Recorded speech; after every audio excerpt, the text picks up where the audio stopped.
Once again, we welcome all our viewers from Kenya and around the world to the Morning Brew Show. This show uncovers matters to do with sports, politics, education, science and technology. But before that, let's get the major stories making headlines. Shooting injures 17 in Stoneman's High School, Florida. There was a shooting in Stoneman's Douglas High School in Florida which injured at least 17 people, 14 being students and 3 being staff. This comes at a time when there is increased gun violence in the United States of America. There is increased questioning on whether the gun control laws should be tightened to help curb these issues. Palestine rejoiced over the cancelled planned match between Argentina and Israel. The Palestinians have rejoiced over the cancelling of the match between Israel and Argentina. The match was cancelled due to unspecified reasons, but the Palestinians say it is because of the injustices the Israelis have put them through. The move comes just after Israeli government planned to move the capital of Israel to Jerusalem. Donald Trump is behind the move. The Israelis say this is a gift from God.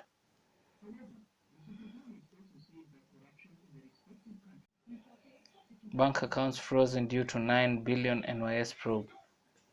The first list of the bank accounts frozen by the people named in the NYS scandal are Standard Chartered, Diamond Trust Bank, Consolidated Bank, CFC Stanbic Bank, Kenya Commercial Bank, National Bank of Kenya, Equity Bank, and many more.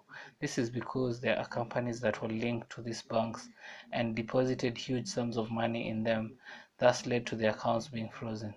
The case is ongoing in courts and the suspects are being held in remand as they wait their fate. On this segment, we'll take a look at the major problem facing schools. This is after shootings were witnessed in schools in the United States, and another case reported in Kenya, where students were raped in the dormitories where they were sleeping. The question people are asking is the body that is mandated to take care of these students doing their job? The big question people are asking is the body mandated to take care of these students doing their job? Keep the conversation going by tweeting on our pages, @themorning_brew, or SMS us on 323-011. And now I see a tweet from @Rene Wangare. It is very sad when we take our children to school and their safety is not assured. How do unknown men just get into a school and violate children? Who will ensure our children's safety? Keep tweeting and we'll sample your tweets at the end of the live newscast. Shooting in Stoneman Douglas High School in the United States killed 17 people. Insecurity and violence has become a major issue in society today. This comes after the rape of 3 girls in Moi Girls in Kenya. The question people are asking, what are the causes of this insecurity and how can they be dealt with? Our correspondent Lee Kangede gives us more information from the ground. I am Lee Kangede joining you live from Daystar University. The issue of insecurity has become a really big menace in the past, and no one has taken a step to deal with it. We have witnessed the raping of girls in various schools and then beating up of students by other students and teachers. Some of the students and parents themselves do not think it is safe for learning. The big question here is, what is the big issue on insecurity in our schools? I think the government should provide security officers in schools. Also, they should enhance.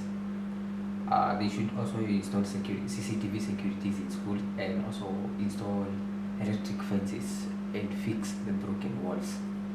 Yeah. I think most schools in Kenya should vet their students. So that the students should not link with the outsiders, and also schools should vet their teachers. For instance, girls' schools should vet their male teachers so that they cannot be that close intact with the girls. So, thank you Mr. Lee Kangede for joining us. So, Mr. Lee Kangede, what are some of the reasons you think there's a lot of insecurity in these schools? Thank you so much, Mr. Onderi, for this opportunity. Some of the reasons there is a lot of insecurity in our schools nowadays is because the number of security threats has increased over time. Some of the threats these students face are the students themselves, because the students themselves pose a threat to themselves as students and to other students. We also have the threat of the teachers, because the cases of teachers raping students has increased over time, to mean that also teachers have become another threat. Another threat is the lack of proper security personnel in our schools, because most schools are just employing any man who can be a watchman. Therefore, the number of security threats has increased over time. So, Mr. Kangede, what can be done to curb the cases of insecurity in the schools? Onderi, first and foremost, the only way to solve or to curb these problems is by first and foremost eliminating the threats that are caused. Some of the ways that we can eliminate these threats is that the students and the teachers in various schools should be scrutinized by school management to ensure that these are not the people who cause violence in the schools. Secondly, Onderi, is that the school management should ensure that they beef up their security, as well as the government should chip in and make sure that security personnel that are sent to our schools where our kids are should be tightened. So, in conclusion, what do you think should be the punishment given to these people found instigating insecurity in most of these schools? Onderi, I think that crimes against our children should be highly punished by the government, because these are the future leaders of tomorrow. Therefore, where our children are or where they're studying or in their environments, our children should have full safety. Thank you, Mr. Kangede, for joining us on the Morning Brew. Thank you so much, Onderi. And a tweet here from @Ann Wanyoike. I think schools are neglecting the issue of security to our young children.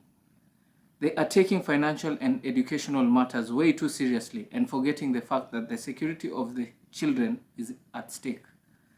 Keep tweeting. Our Twitter handle is @themorning_brew. Now we are joined by Sadiq Webale, who is a guidance and counseling officer. Thank you for joining us, Mr. Webale. So, Mr. Webale, what's your view on the insecurity state in Kenyan schools? All right. Good morning, and thank you very much for giving me this opportunity to give my views on the insecurity situation in school. First and foremost, we must have the teachers and the students to be honest with one another, and the teachers impacting the moral standards of religion and morality in schools.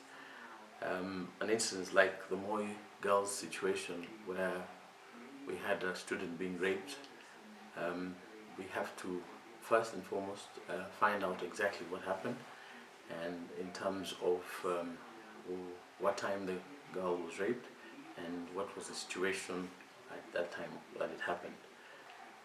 We must be honest with ourselves, and we must look at the parenting of the students both at home and in school, so that the parenting and teaching of students is not left solely on the teachers, and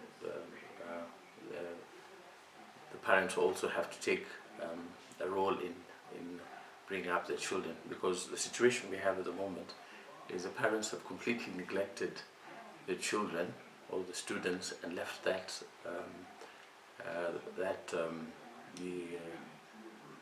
job for the teachers only. So once the girls come to school, and once the girls are in school, that is up to the principal and the complete school fraternity to work together to ensure that all the students are safe. And when the students come to school, they should check and see what materials they have come with. Have they come with their phones? Have they come with materials that are not conducive to the schools? And that has to be checked as soon as the students come to school. So that's one of the points. But more than anything else, they have to also vet the staff that come to school, the staff that are employed in school, and also to check their background, so that whoever is given the task of taking care of the students should have the school has a proper record of their background and the religion and came from. That's number one. About the rape case in Moi schools, they have to find out what time that happened, and was it the negligence of the dormitory matron or the security guard, or how did it happen in terms of who was on duty that particular day, and where was the girl headed to, and what time this rape took place. So basically that's my view on the insecurity situation in schools. So, Mr. Wibale, do you think that the insecure state of the schools is safe for our students? There are some things that have to be put in place so that then the students are safe, and also they have to check on the security that is employed to take care of the students. First and foremost is the morals that the teachers impact on the students. They have to teach them proper morals, and more than anything else, let them base their background on religion, so that when religion is impacted properly on the students, then such things like the insecurity will not take place, because everybody will be their brother's keeper. So that things like roll calls, random checks, security when the students go to sleep, all these things have to be put in place, and they have to put at least a teacher who's on duty to make sure that all roll calls are taken at the right time and all that kind of thing.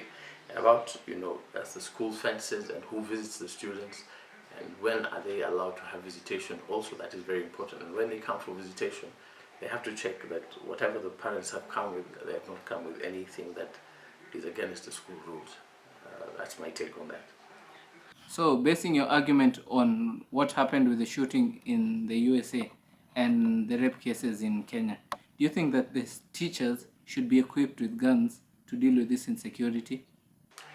That is yet to be done here, because we are not yet there yet. And even take an incident like in the USA, where we have had shooting incidences. It's because of the exposure, basically from the social media, where you find that students spend a lot of time on the phones, and they get all this kind of wrong information from places like ISIS, and also the students are allowed to handle guns at a very early age. And I think they should also license. They should also regulate the licensing of guns in the USA. And you see, you cannot bring that in our country because we are not yet there, or we've not reached that standard, and that would not have a very nice impact on the security in school, because the guns could be misused by the students or even the teachers, especially where we don't have proper morals. I don't think we have a situation in Kenya where we should allow guns to be given out to parents or students to protect themselves. I think we're not right there. We're not ready for that at the moment. Thank you, Mr. Wibale, for the information you've given us on the Morning Brew. You're most welcome. Thank you. So now we are joined by a parent from South Sea called Maureen. So, Maureen, what can be done to stop the violence in schools? What I feel as a parent, I think somehow the teachers are not responsible. It's not their responsibility. Because when one joins a university or a campus, that person is already an adult. And that person was raised by the parents. So I don't think if the lectures or the school administration have any part to play in violence. The only thing they can do is exclude the students. Let them go home, let them go learn some morals, then come back to school when they're ready. Because the school is not responsible in any way. If the threats are external, what can be done with those with the mandate to take care of the students? I think as a parent, we are responsible for this. Because if I teach my son to be a good child or a good student, he's not going to bully other students in school. So I think the parents should take their own responsibilities and teach their children, or rather students, some morals, because I feel my son was bullied with another child who has been raised from a different woman or a different family. So it's up to their parents to teach them these good morals, to tell them what to do once they go to higher institution. Thank you, Maureen, for joining us on the show. You're welcome. So now we are joined by Junior Clifford, a student at African Nazarene. Thank you, Junior, for joining us. So, Junior, have you ever faced any form of bullying while you were in high school or in university? Yes, I've been bullied while I was in high school. I was in Form 1 and Form 2. Yeah. Did the bullying have any psychological effects on you afterwards? Yeah, after high school, I was really affected with the bullying in high school. Because most of the time when I'm doing some work at home, I think of the bullying that was going on in high school. Because in high school, mostly the bullying was, you are given a job and a little time to finish that job. So that's how it affected me a lot until to date. Yeah. What do you think can be done to curb bullying or insecurity in schools? I think with my girls, first thing they should boost up their security system, because the place where the school is based is in a slums. So most of the intruders are coming from the slums. So I think first thing is the security. Yeah. Thank you, Junior, for joining us. And on our SMS line, we can see a lady by the name Irene saying, "This is a failure from the government. Who is in charge of the schools and should look into the matter, and those found responsible should be taken accountable by the law." As I conclude, a lot has been said about the insecurity in schools. We can see that the insecurity does not only come from within, but comes from outside. The government should take a stern action on people who are caught harassing students in the schools. The teachers should also be vigilant and see who are these people who are attacking our students while in school. As I leave you with this comment, better safer than sorry. Do not forget to comment, like, and subscribe on our page at morning_brew. I am your host, Simeon Onderi. Thank you.